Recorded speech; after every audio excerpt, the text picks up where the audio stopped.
வணக்கம் நண்பர்களே, யாவரும் நலம். உங்களுக்கு ஒரு விஷயம் தெரியுமா?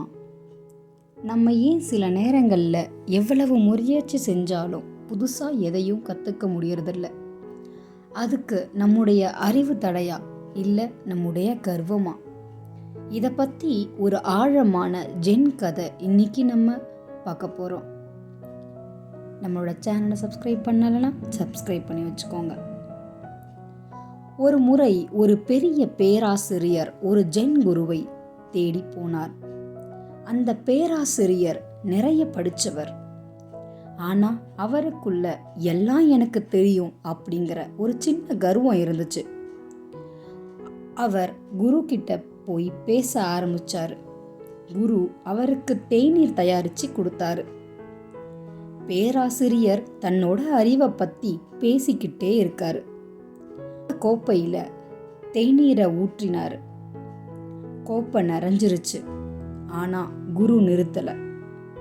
தேநீர் வழிய ஆரம்பிச்சிருச்சு. ஆனாலும் குரு நிறுத்தலை. பேராசிரியர் பதறி போய், நிறுத்துங்க குருவே, கோப்பை நிறைஞ்சிருச்சு, இதுக்கு மேலே இதில் ஊற்ற முடியாதுன்னு கத்துனாரு. அப்போ குரு சிரிச்சுக்கிட்டே சொன்னாரு, இந்த கோப்பையை போலத்தான் உங்கள் மனசும் ஏற்கனவே நிறைய எண்ணங்களையும் கர்வங்களையும் நிறைச்சிருக்கு. உங்கள் மனசை நீங்கள் காலி பண்ணாத வரைக்கும் நான் சொல்கிற எதையும் உங்களால் உள்வாங்க முடியாது அப்படின்னு சொல்கிறாரு.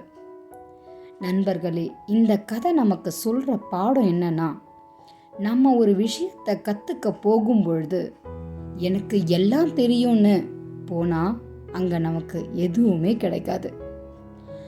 நம்முடைய கர்வத்தை இறக்கி வச்சுட்டு ஒரு குழந்தை மனசோட அணுகுனா மட்டும்தான் உண்மையான அறிவை தேட முடியும். இந்த கதை உங்களுக்கு பிடிச்சிருந்தா லைக் பண்ணுங்க, உங்க நண்பர்களுக்கு ஷேர் பண்ணுங்க. நீங்க எப்பவாவது இப்படி உணர்ந்து இருக்கீங்களான்னு கமெண்ட் பண்ணுங்க.